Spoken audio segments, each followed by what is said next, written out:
एक बार फिर बीपीएल कोटे के तहत बच्चों के एडमिशन का मामला अभिभावकों के लिए चुनौती बनता नजर आ रहा है। इसके पीछे की वजह आवेदनों में देरी, स्क्रूटनी में समय और गलत दस्तावेज सरदर्द बनते नजर आ रहे हैं।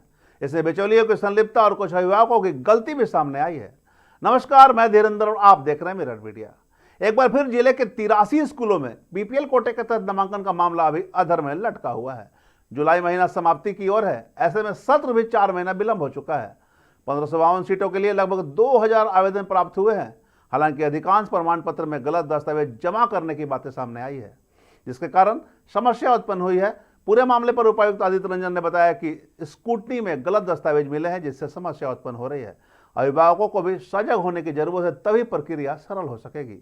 एक के कारण दूसरों को भी भुगतना पड़ रहा है। उन्होंने सभी अभिभावकों से अपील की है कि वह गलत दस्तावेज ना दें, सरकार के नियम का पालन करें, अन्यथा कार्रवाई भी की जाएगी। देखिए, सत्यता यही है कि लास्ट ईयर बहुत रश में आरटी का सारा एडमिशन हुआ। उसको लेके हम लोगों ने काफ़ी शिकायतें भी झेली, कभी काफ़ी शिकायत आई, उसको लेके कार्रवाई भी हुई। इस साल हम लोगों ने उसको पोर्टल को सही किया, सारी चीज़ें उसमें जो भी बेस्ट हो सकता था वो किए। तो अब दुख की बात यह है कि अब हमको ऑफिस से कोई शिकायत नहीं, किसी ने भी आके ये शिकायत नहीं की कि ऑफिस में किसी तरह का कोई जो है गलत करने का प्रयास कर रहा है। अब जो शिकायतें आ रही है वो पेरेंट्स की जो है, मैं कहूँगा सीधी तौर पे कि पेरेंट्स की बदमाशी ही है। ऐसा उनको नहीं करना चाहिए। सही डेटा देंगे तभी सही काम सरकार कर पाएगी। अगर आप ही गलत डेटा अगर देंगे तो फिर हम लोग सही काम करने का जो है पूरा प्रक्रिया जो है वो खराब हो जाता है, और इसकी वजह से कई बच्चे, कई पेरेंट्स, गरीब माता पिता वंचित रह जा रहे हैं। मेरी अपील है सभी पेरेंट्स से कि अगर आप सच में जेन्युइनली आप डिजर्व करते हैं तो आप जेन्युइन डेटा देख के ही अप्लाई करें। कई पेरेंट्स का डेटा बहुत गलत आ रहा है, वो रहते कहीं और हैं, स्कूल के पास जाके जियो टैग कर दिए हैं।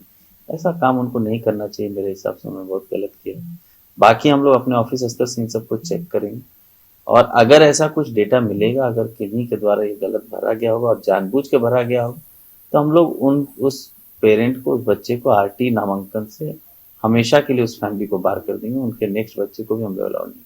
सर, इसमें कोई समय सीमा रखा है क्योंकि डिले हो रहा है, जुलाई मंथ। देखिए, डिले होने का मूल कारण वही है कि जो डेटा भरा गया उनके द्वारा वो गलत डेटा भरा गया। अब सभी का सत्यापन डिस्ट्रिक्ट द्वारा कराया जा रहा है, उसमें समय लग रहा है। उसके लिए हम लोग सच में क्षमा प्रार्थी हैं कि हम लोग बच्चों का समय खराब कर रहे हैं, पर यकीन मानिए बच्चों का समय खराब करने में ज़्यादा योगदान उनके अभिभावकों का है जिन्होंने गलत डेटा दिया। अगर सही डेटा होता, चूंकि हमारे ऑफिस से किसी भी तरह की शिकायत में फिर से करो नहीं आया है, अगर डेटा उन्होंने सही भरा होता, जेन्युइन भरा होता, इंटरेस्ट से भरा होता कि हमें ज़रूरत है और हम सच में नियर बाई स्कूल हमारा है और हमारा हक है वो, तो अभी 3 महीना क्या, वो तो फर्स्ट मंथ में ही निकल गया। बता दें कि आवेदन के साथ साथ आय प्रमाण पत्र, जन्म प्रमाण पत्र, घर से स्कूल की दूरी, आधार समेत अन्य प्रमाण पत्र अटैच किए हैं।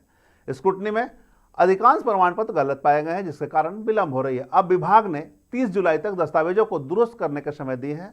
ऐसे में विलंब और अधिक होने की संभावना है।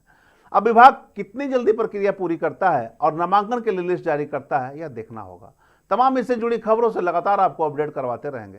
बने रहे मिरर मीडिया के साथ।